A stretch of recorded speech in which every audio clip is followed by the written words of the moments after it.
minhas irmãs, como disse no comentário introdutório desta Santa Missa, a solenidade de Todos os Santos, ela é celebrada no dia 1º de novembro. Mas a Igreja no Brasil, há muitos anos, com autorização do Vaticano, ela transfere a solenidade, quando ela cai no meio da semana, para o domingo próximo, para facilitar a nossa participação.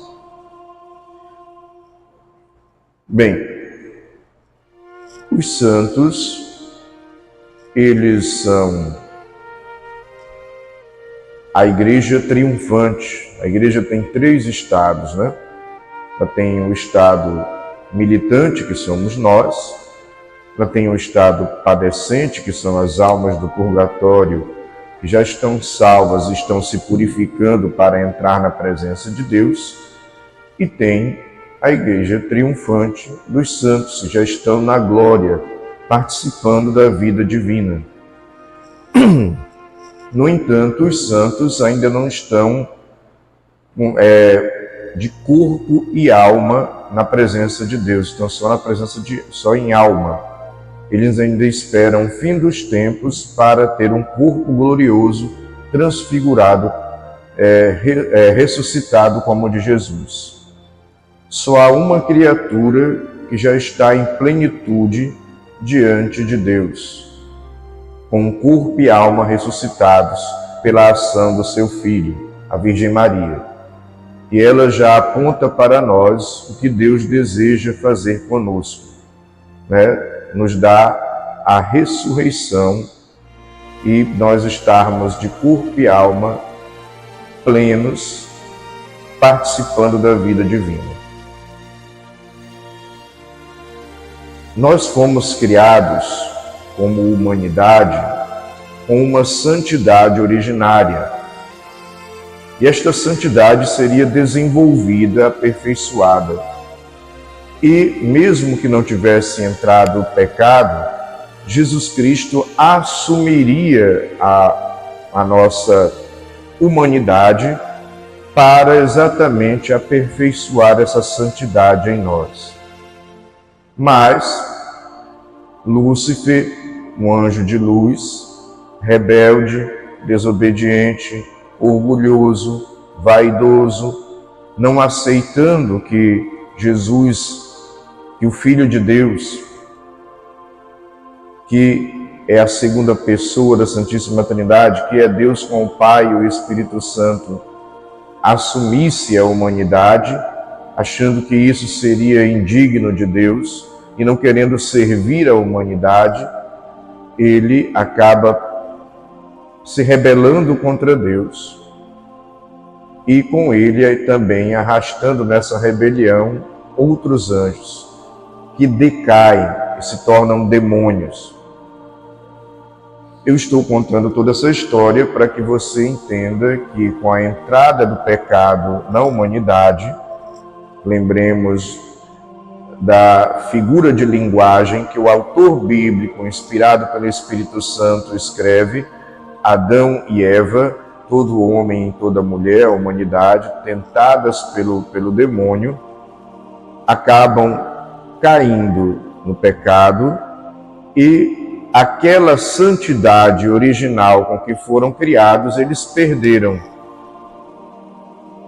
E Deus, que é misericordioso, amoroso, Deus que é cheio de compaixão e ternura, Deus que é justo e que é bom, Ele, não querendo que nós nos percamos de vez, transforma aquela vinda de Jesus, que ele já viria para aperfeiçoar a santidade em nós, agora Ele transforma essa vinda de Jesus numa vinda para resgatar a humanidade, para libertar a humanidade do pecado e da morte, e para restituir aquela santidade perdida.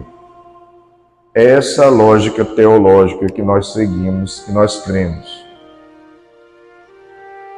Dito isto, o que é santidade, porque nós temos uma ideia muito errada de santidade.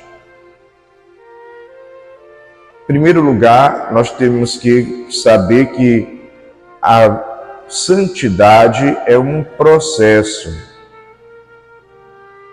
Ela é realizada em nós por Deus, não sou eu que me santifico. Ele é o Santo dos Santos, Ele é a fonte de santidade, é dele que provém toda a santidade. Então, não sou eu que promovo a santidade, é Deus que promove a santidade em mim.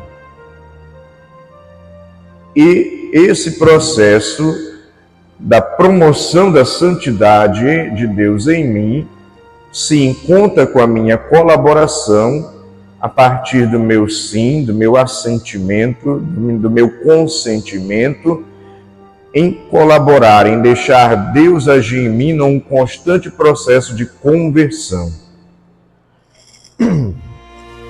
Então a santidade começa por aí. A santidade começa, em primeiro lugar, nós nos deixando iluminar pela luz de Deus e reconhecendo que somos pecadores necessitados da sua graça. Aqui começa o nosso processo de conversão. E quanto mais a luz de Deus me ilumina, mais eu me sinto pequeno, mais eu me sinto miserável, mais eu me sinto pobre, mais eu me sinto necessitado da sua riqueza. Isso não é para ter baixa estima, não.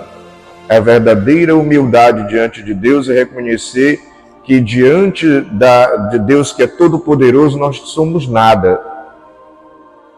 Porém, somos amados. Porém, somos a menina dos olhos da criação de Deus. Porém, somos a síntese de toda a criação. Em nós está unido o mundo espiritual e o mundo material. Tanto somos amados e preciosos, mas diante de Deus que é infinito, nós somos um grão de areia. E a santidade começa por aí. Mas não é para também ficar se desmerecendo.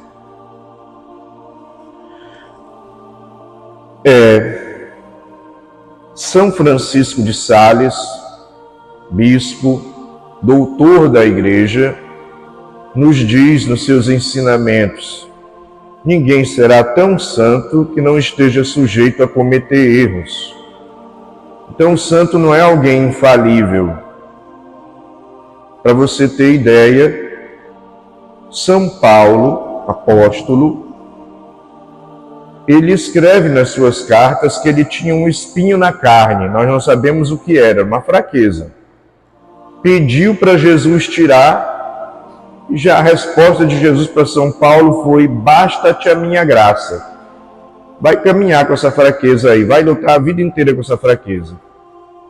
E não deixou de ser São Paulo. São Francisco de Assis, meu pai e fundador da ordem franciscana, também tinha um último pecado que ele precisava se arrepender para entrar na eternidade. E olha que ele foi um santo de um grande quilate, porque é comparado inclusive aos serafins, à hierarquia de anjos que amou tanto a Deus que contempla a Deus face a face, no primeiro coro celeste. São Francisco é chamado Pai Seráfico, mas tinha um pecado que ele precisava se arrepender antes de morrer. E no trânsito, no dia 3 de outubro, quando ele está fazendo uma pequena cerimônia, está se despedindo dos frades, ele manifesta esse arrependimento. Ele pede perdão ao irmão burro. Sabe quem é o irmão burro de São Francisco de Assis? O corpo. E por que ele pede perdão para o corpo dele? Porque ele morreu com 45 anos, vítima do excesso de penitência. Ele exagerou tanto na penitência, ele fez tanto o corpo dele sofrer com o excesso de penitência, que ele, ali naquele ponto, vamos dizer, até um certo ponto, ele estava desrespeitando o templo de Deus, que é o corpo, porque exagerou na penitência. esse exagero, véspera da sua morte, ele se arrepende. Ele pede perdão ao irmão burro. Portanto, o que São Francisco de Sales diz é verdadeiro. Ninguém será tão santo que não esteja sujeito a cometer erros. Então é preciso que a gente tire essa fantasia de que o santo é alguém impecável, é alguém certinho, é alguém de cabecinha torta e mão posta. O santo é alguém que luta, que batalha. Esse sim, que procura corresponder ao amor de Deus, porque não somos nós que amamos Deus por primeiro. Ele nos ama o tempo inteiro, Ele toma a iniciativa e nós correspondemos ao amor dele. E é nessa correspondência que a santidade vai sendo produzida por Deus em nós. Precisamos tomar cuidado para que nessa questão da santidade nós não caiamos num problema, num fenômeno chamado puritanismo, que surgiu lá na Inglaterra no século XVI, por aí, com influência do calvinismo, que era uma rigidez religiosa e um fenômeno que hoje está sendo retomado, é um neopuritanismo. As pessoas que acham que vão corrigir o mundo, que o mundo tem que ser corrigido, que cai num moralismo, que tudo está errado, sai condenando tudo. E muitas vezes em religião, nós acabamos caindo no puritanismo. Cheios de trejeitos, cheios de gestos, ou às vezes se não tem gestos, fica sempre de mão posta, e acha que isso é santidade. Então, cuidado para não nos tornarmos puritanos, achando que o mundo tem que ser corrigido e eu vou censurando, eu vou julgando, eu vou condenando, eu acho que pelas práticas que eu realizo é que isso está promovendo a santidade em mim. Não. Porque os fariseus na época de Jesus praticavam toda a lei e ainda assim Jesus chamava a atenção deles que faltava a caridade, faltava o amor. Não adianta cumprir lei, não adianta cumprir norma, não adianta cumprir preceito como os fariseus na época de Jesus, se não tem amor, se não tem caridade, se não tem misericórdia, se não tem compaixão. É aí que está a santidade. E não no mero cumprimento de leis e normas. E geralmente quem é puritano acha que está se purificando porque cumpriu uma norma. O pessoal acha que isso é santidade. Está cheio de católico assim, me perdoe, mas está virando modinha, inclusive. Portanto, a santidade, a pureza, ela não é em si a perfeição que a gente colocou na cabeça. A pureza, na verdade, do coração que Deus vai produzindo em nós e que nós colaboramos, é não se deixar afetar por ideologias. E aqui eu falo ideologia de extrema direita, ideologia de extrema esquerda, porque todas essas duas ideologias, quando triunfaram no mundo, uma se tornou nazismo e outra se tornou comunismo e mataram milhões de pessoas. Então, quem é puro não se deixa contaminar por ideologias. Ele é cristão, ele segue Cristo e isso basta. Quem é puro, ou seja, quando Deus opera essa pureza em mim, eu não me deixo dominar, ou pelo menos eu luto para não ser dominado pelo sentimento do ter. E aqui ligado ao apego às coisas, à avareza, pecado capital, o apego ao dinheiro, aos bens, endeusando os bens. A pessoa pura de coração, conduzida por Deus, valoriza os bens, mas não se apega a eles. Aqui está o sinal de santidade. A pessoa pura de coração, ela também não se apega ao poder.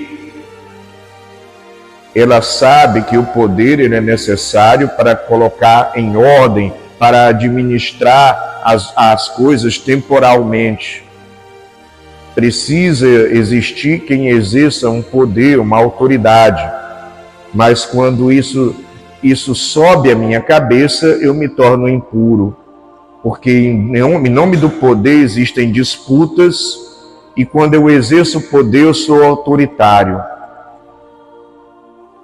A pessoa que, correspondendo ao amor de Deus e deixando Deus agir na sua vida, ela procura não se deixar dominar pela desonestidade.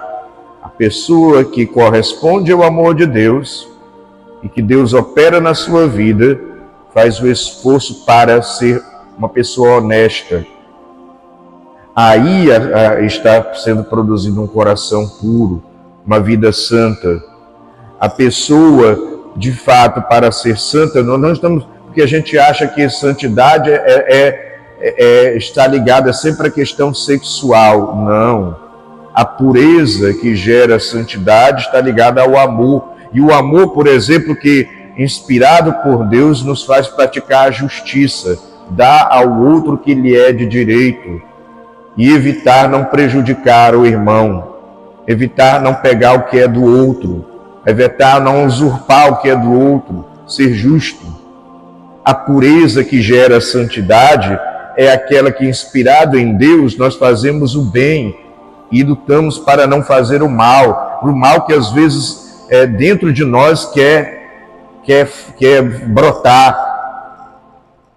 A pureza, que pode ser sinônimo de santidade, é lutar e deixar Deus agir em nós para produzir em nós a simplicidade, a honestidade, a sinceridade, a bondade, lutando contra toda a mentira, a maldade, os maus pensamentos que existem dentro de nós, que são tentações.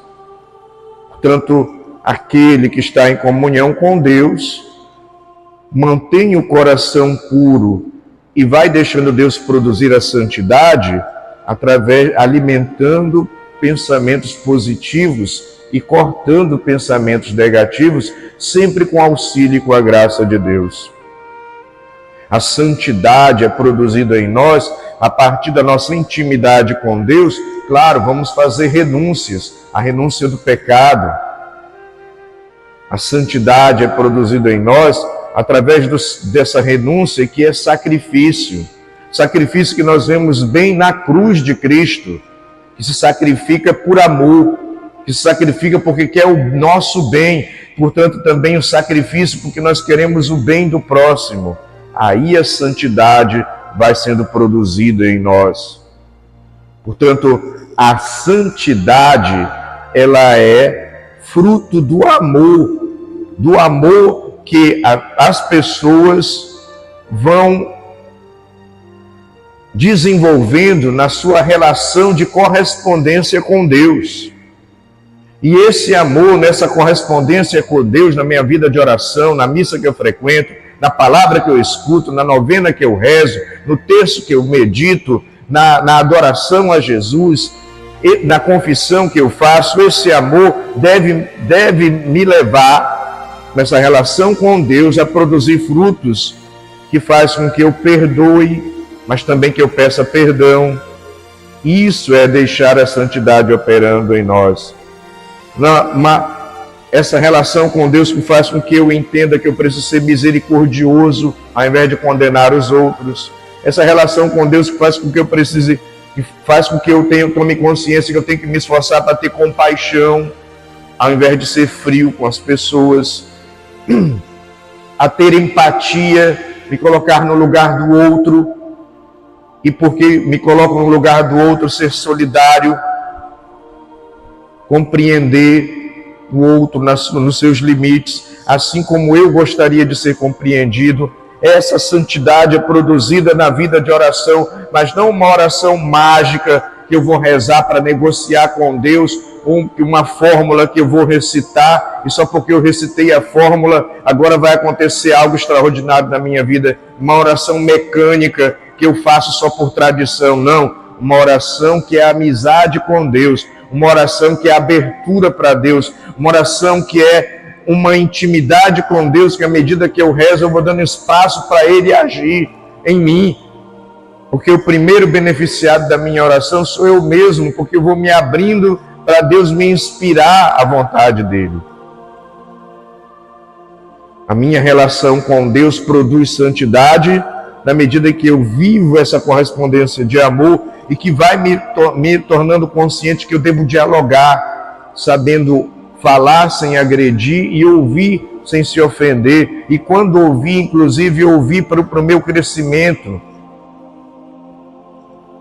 A santidade vai sendo produzida na nossa vida à medida que essa relação com Deus me ajuda a sair do meu orgulho, porque todos nós, num grau maior, num grau menor, somos orgulhosos e é preciso reconhecer esse orgulho e deixar Deus operar em nós a humildade. Aquela humildade que é quando a luz de Deus me ilumina, eu enxergo que eu sou pecador, que eu não sou melhor do que ninguém. Aquela humildade que me diz que eu preciso de Deus. A santidade é produzida em mim a partir desse amor, dessa relação com Deus, que faz com que eu combata os ódios do meu coração, a mágoa dentro do meu coração, o orgulho que ainda está dentro do meu coração, que é o pior pecado, o pecado de Satanás, a inveja, o ciúme, porque tudo isso nós sentimos, porque a nossa humanidade afetada pelo pecado tem esses sentimentos ruins. E a santidade vai ser produzida, um coração puro, à medida que o meu relacionamento com Deus me ajuda a trabalhar isso dentro de mim. A santidade vai sendo produzida em mim na relação com Deus, na minha oração, à medida que eu vou trabalhando a arrogância, as grosserias, a maldade, os apegos, eu vou aprendendo a me desapegar. É por isso que a igreja ensina a esmola, que não é porque eu estou ajudando alguém apenas, é uma ajuda, mas é tirar um pouco de si para doar para o outro. É uma generosidade, inspirada na generosidade de Deus.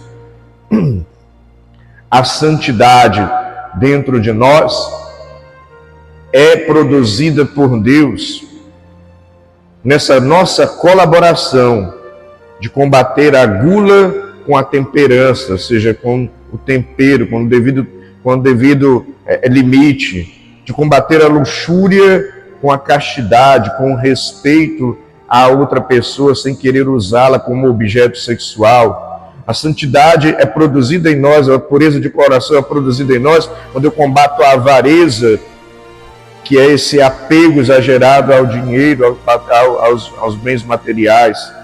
Quando eu procuro partilhar. A santidade é produzida em nós quando eu combato a tristeza, a inveja, e no lugar disso, inspirado por Deus, eu me esforço para colocar a empatia, a alegria, o louvor, e me alegrar com o bem do outro, ao invés de ficar com ciúme do bem, dos dons do outro. A santidade é produzida em nós quando eu trabalho em mim, com a graça de Deus, na oração, a ira que está em mim, para que essa ira se torne perdão, compaixão, paciência, reconciliação.